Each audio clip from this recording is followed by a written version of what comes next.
Hi guys, welcome back to my channel. Thank you so much for subscribing to my Patreon, where I bring you brand new content every single week to help you navigate all the different areas of your life. I also answer questions via the DMs. For those of you on the higher tier, you can message me, and if you have any questions or queries, you can ask me any questions anytime. Now this week, what I wanted to do is talk to you a little bit about how to deal with heartbreak.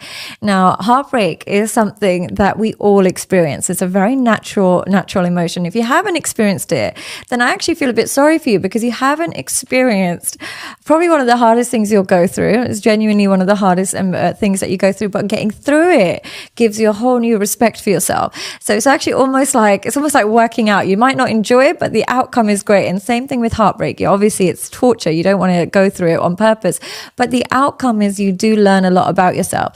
So I'm going to give you 10 steps on how to deal with heartbreak. If you're going through heartbreak, if you know somebody that who's been through a breakup, these are the 10 steps I recommend to healing that heartbreak. Okay. So the first thing is to understand what heartbreak is and accept the pain. Now, what I mean by this is your brain is neuroplastic. That means it changes with experience, but more so than anything, your brain is designed to be in pairs. Yeah. We've designed us in pairs. That's just how God has made us. We're supposed to be in pairs. And that's a biochemical fact. The more we connect with people, the more anti-anxiety kind of neurotransmitters we produce, the better we sleep, the calmer we are. It's just evolutionary wise, we need people. When you fall in love with somebody, what happens is your neurotransmitters and hormones get connected to the point where if you're really frustrated and really stressed out, they can help calm you down. There's studies to show that women that hold the hands of their husbands while they're going through labor can endure more pain, because it has a soothing effect on you when you touch your partner, and the release of oxytocin. It's a natural, painkiller. So when you go through heartache, you've been ripped off your medication. Basically, your natural anti-anxiety, your natural antidepressant has been ripped off you, and the only thing that can bring you back to a sense of stability is hearing from them and seeing them and spending time with them. So you crave them like a drug addict would crave crack. You crave them like a drug addict would crave a drug. You literally feel like you can't concentrate, you can't get on with your day, you've got this hole in your heart. It's totally expected. It's totally natural. The reason why you need to understand that it's natural and biological is people confuse this feeling. The moment they get this feeling, they think, oh my God, I must really, really love this partner, because look at me, I'm a mess without them. I can't concentrate. I can't calm down. I sleep so much better when I've heard from them. I must be in love. No. Okay. Yes, you must be attached. There must be an attachment there. There must be a synchrony between your neurotransmitters and the relief that they give you, but it's not an indication of love. It's simply an indication of attachment. So what some people do is they go back to abusive relationships, or they go back to negative relationships, simply because they can't calm their brain down, and they think that this is indicative of how much they love them. That's not what it is. It's simply because you've gotten used to this particular attachment. It's now in line with your neurotransmitters. Seeing and speaking to them calms you down, but it doesn't mean you're in love with them, and it doesn't mean that they're healthy for you. It just means that you need new connections in your life. You need more connections in your life. Usually people who suffer from heartbreak for longer, and it takes them longer to recover, are the ones that don't have many connections in their life. They don't have many family connections. They don't have many friends. They don't enjoy being around their colleagues.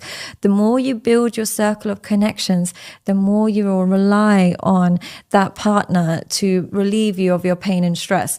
So if you are going through this and you're feeling that intensity, try and reach out to your circle.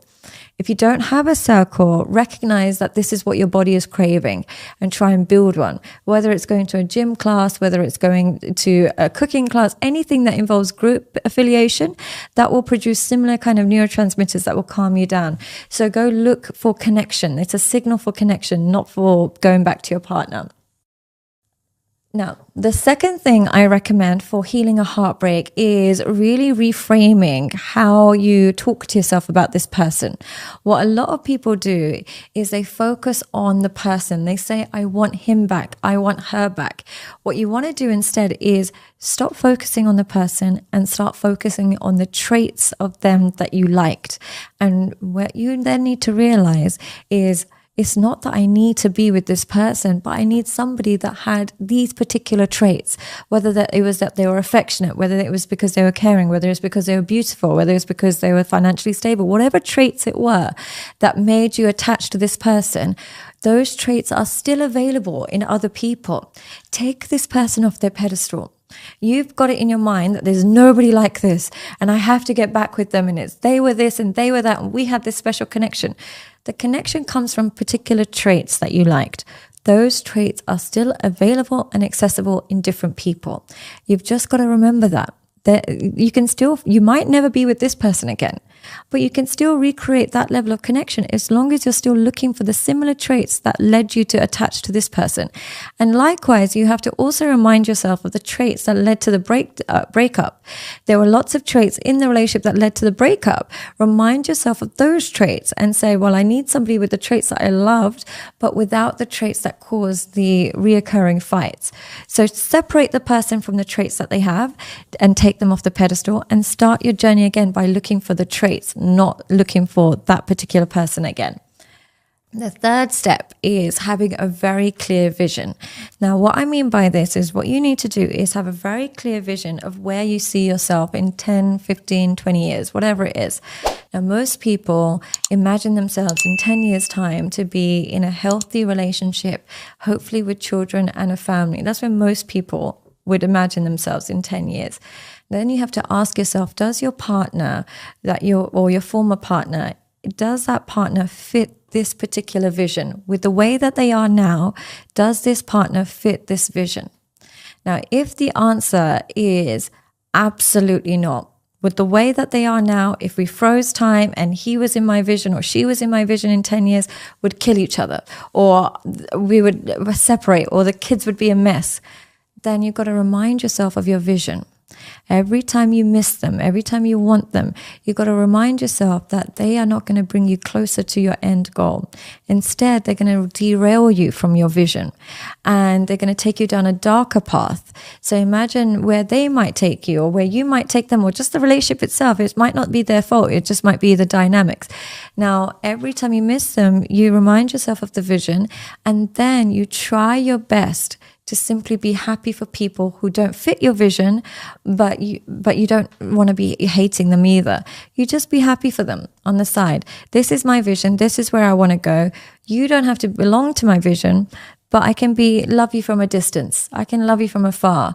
I can still love you. Two things can be true at the same time. I can still love you, but you're not part of my vision. And therefore, by derailing and getting back with you will stop me from my end goal, and I don't really want that right